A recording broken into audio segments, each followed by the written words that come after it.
We're here at Jagd Matilda on the second day of the European User Conference in Istanbul.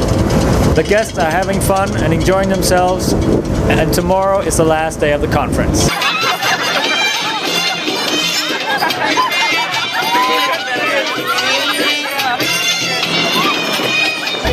What do you think about having an evening like this at a conference?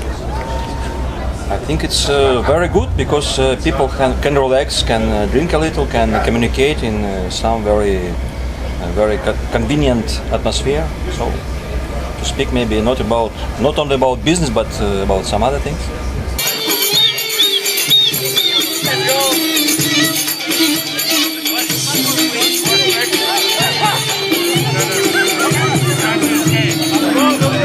It's always great to be out visiting customers, not just being at home in Dresden, but also to get a chance to show how we're doing.